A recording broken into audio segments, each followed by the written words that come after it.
Hello and welcome everyone to another episode of Game Vortex. I'm Vitaly, and today I wanted to talk to you just like this in a car. I just finished my morning jog and obviously it's raining like hell again. Miserable weather. Today is January 11th. It's 10 o'clock in the morning, and tomorrow, or depending, maybe even today, or depending on when you're watching this, the Nintendo Switch is gonna have its press conference. Actually, they announced another one, which is going to be streamed on the 13th of January, just the day after that. What it's going to concentrate is basically showing you the in-depth look on all the games that will be shown during the January 12th press conference. Whatever you see tomorrow, the day after, they're going to show in-depth look at all those games.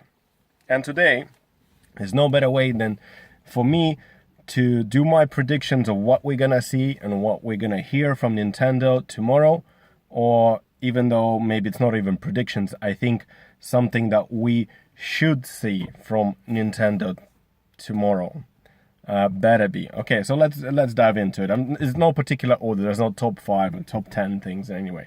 So first of all, Nintendo needs to come out and show us an in-depth details on what the Switch actually is. What kind of a ports does it have at the back, at the front, at the side, everywhere? Like what kind of a connectivity options it's got, what kind of a storage expansion it's got, what the dock has in it, what kind of a ports. Obviously, they need to talk about the battery life. That's very important.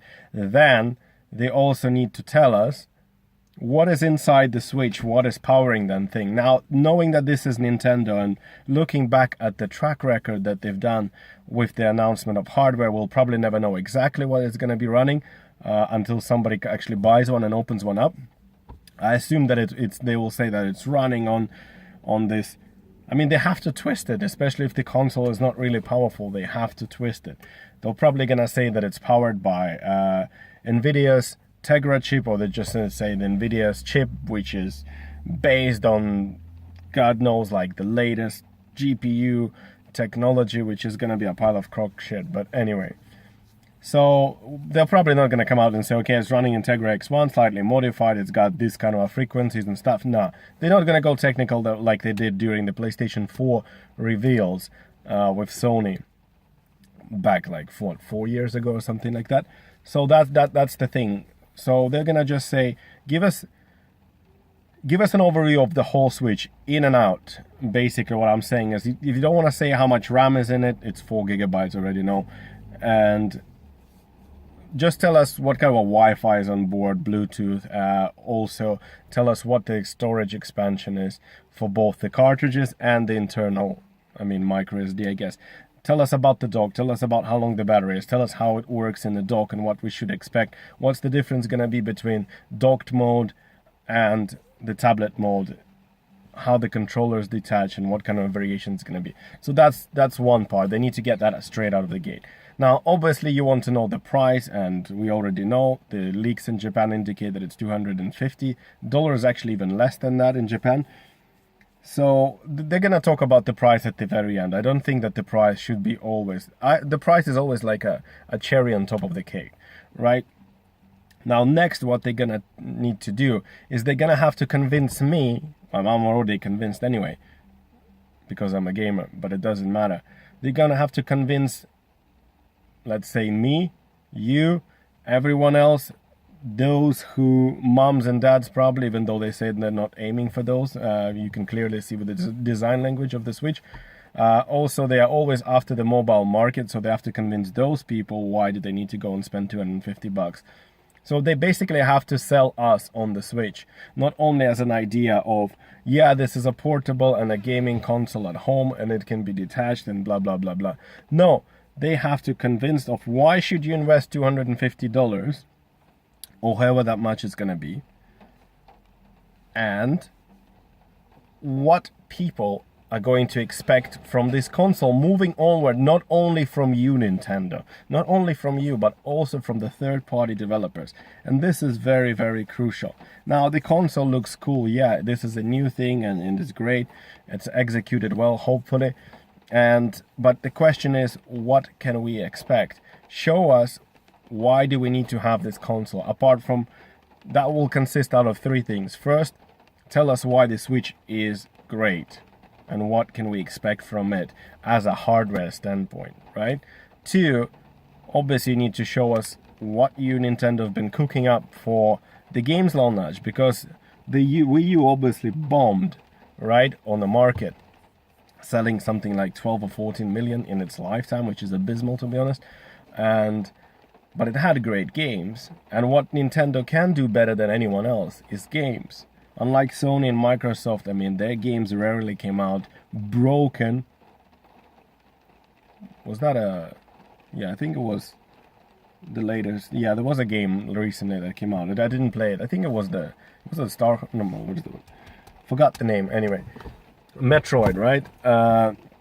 But anyway, they don't usually have like day one patches and shit like that. The gameplay is king in Nintendo's games, even though the graphics might not be the best, but the gameplay designs, the mechanics is spot on always. Nobody can do it better than them. Nobody.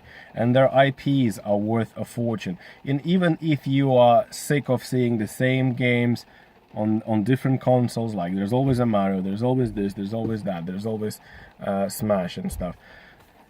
You can't deny the power. They have such a tight grip over their IPs that they have a lot of control and quality as well. And their games usually come out to be top quality. Mario Kart, Super Mario Bros. All those things. And it's great to have those as well. But also they need to diversify, and I think they need to invest into new IPs. So I want to see Pokemon as well. I want to see how many games do they have lined up. If they only have like 3 or 4 or 5 games from their own studios coming up, and maybe even not on launch, but like 2 games in this month, then 2 months later a couple of games, then part 3 comes in. Third party. Don't just come out and show us a picture with all the logos of the companies like EA and Activision, BioWare and things like that.